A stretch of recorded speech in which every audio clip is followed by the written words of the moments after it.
Hello, ನಾನು ನಿಮ್ಮ ಚಂದ್ರಮೌಳಿ ಕಡಿಮೆ. ಈಗಾಗಲೇ ಲಕ್ಷಾಂತರ ಭಾರತೀಯರು ಹೆಡಿಂಗ್ಲೆಟ್ ಟೆಸ್ಟ್ನಲ್ಲಿ ಭಾರತೀಯ ಟೀಮ್ ಎಲ್ಲಿ ತಪ್ಪು ಮಾಡ್ತು, ಎಷ್ಟು ತಪ್ಪು ಮಾಡ್ತು ಅಂತ ಚೆನ್ನಾಗಿ ಬೊಂಬಾರ್ಡ್ ಮಾಡಿದೆ. ಆದರೆ ಮ್ಯಾಚ್ ಮುಗಿದ ಮೇಲೆ ಪ್ರೆಸ್ ಕಾನ್ಫರೆನ್ಸಲ್ಲಿ ಹೆಡ್ ಕೋಚ್ ಆದಂಥ ಗೌತಮ್ ಗಂಭೀರ್ ನ್ಯಾಚುರಲಿ ನಮ್ಮ ಇಂಡಿಯನ್ ಟೀಮ್ಗೆ ಸಪೋರ್ಟ್ ಮಾಡಿದ್ದಾರೆ, ಬ್ಯಾಕ್ ಮಾಡಿದ್ದಾರೆ.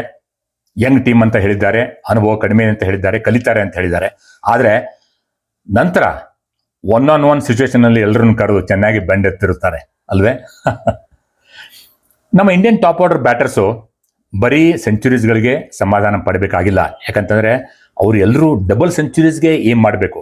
ಎಲ್ಲರಿಗೂ ಗೊತ್ತು ನಮ್ಮ ಇಂಡಿಯನ್ ಟೇಲ್ ಎಂಡರ್ ಬ್ಯಾಟರ್ಸು 0 ಸುತ್ತಾರೆ ಅಂತ. ಇತ್ತ ಫೀಲ್ಡಿಂಗ್ ಅಂದರೆ ಏನು? ಮ್ಯಾಕ್ಸಿಮಮ್ ಎಫರ್ಟ್, ಕಾನ್ಸಂಟ್ರೇಷನ್ ಹಾಗೂ ಕಾನ್ಫಿಡೆನ್ಸ್. ಕೆಲವರು ಹೇಳುವ ಹಾಗೆ ಇಂಗ್ಲೆಂಡ್ನಲ್ಲಿ ಯೂಸ್ ಮಾಡ್ತಿರುವಂಥ ಡ್ಯೂಕ್ಸ್ ಬಾಲ್ ಇದೆಯಲ್ಲ, ಅದು ಸ್ವಲ್ಪ ದಪ್ಪ ಅನಿಸುತ್ತೆ, ಹೆವಿ ಅನಿಸುತ್ತೆ, ಕ್ಯಾಚಿಂಗ್ ಕಷ್ಟ ಆಗುತ್ತದೆ. ಅಷ್ಟೇ ಅಲ್ಲ, ಮೊದಲಿನಂತೆ ಈಗ ಟೆಸ್ಟ್ಗಳ ಮಧ್ಯದಲ್ಲಿ ಫಸ್ಟ್ ಕ್ಲಾಸ್ ಮ್ಯಾಚಸ್ ಆಡಿ ಸೆಟಲ್ ಆಗಲು ಯಾರಿಗೆ ಟೈಮ್ ಇದೆ ಹೇಳಿ?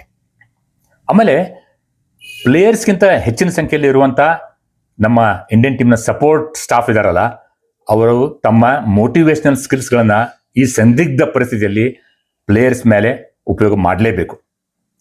ಬರೀ ಬುಮ್ರಾ ಟೆಸ್ಟ್ ಆಡಲ್ಲ ಅಂತ ಅಂದರೆ ನಮ್ಮ ಮಿಕ್ಕ ಬೌಲರ್ಸು ಅವರ ಮೊರಾಲ್ ಡೌನ್ ಆಗುತ್ತೆ ಅಲ್ವೇ? ಯಾಕೆ ಬುಮ್ರಾ ಇಲ್ಲದೆ ನಾವು ಚಾಂಪಿಯನ್ಸ್ ಟ್ರೋಫಿ ಗೆದ್ದಿಲ್ವೇ? ಬುಮ್ರಾ ಇಲ್ಲದೆ 2023 ಒಡಿಐ ವಿಶ್ವಕಪ್ನಲ್ಲಿ ಫೈನಲ್ಸ್ಗೆ ಬರಲಿಲ್ವೇ? ಆಯ್ತು, ಮ್ಯಾಕ್ಸಿಮಮ್ ಪೀರಿಯಡ್ ಡೊಮಿನೇಟ್ ಮಾಡಿದ ಮೇಲೆ ಸೋತಾಗ ಎಲ್ರಿಗೂ ಬೇಜಾರಾಗುತ್ತೆ ನ್ಯಾಚುರಲಿ.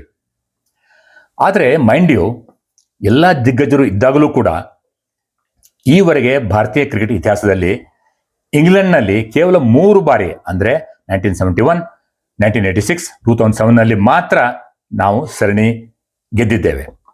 ಅದನ್ನು ಗಮನದಲ್ಲಿಡಬೇಕು. ಈಗ ಕೊನೆಯಲ್ಲಿ ಆಫ್ ದ ಕ್ರಿಕೆಟ್ ವಿಷಯ ಏನಂತಂದರೆ, ಧಾರವಾಡದ ಕನ್ನಡ ಶೈಲಿಯಲ್ಲಿ ಅಚ್ಚ ಧಾರವಾಡದ ಹುಡುಗ ಮಯೂರ್ ಕಡಿ ಎಂಬ ಯಂಗ್ಸ್ಟರ್ ಹೊಸ ಬಗೆಯ ಫಿಲ್ಮ್ ಮಾತೊಂದು ಹೇಳುವೆ ಅಂತ ಅದ್ಭುತವಾಗಿ ಮಾಡಿದ್ದಾರೆ.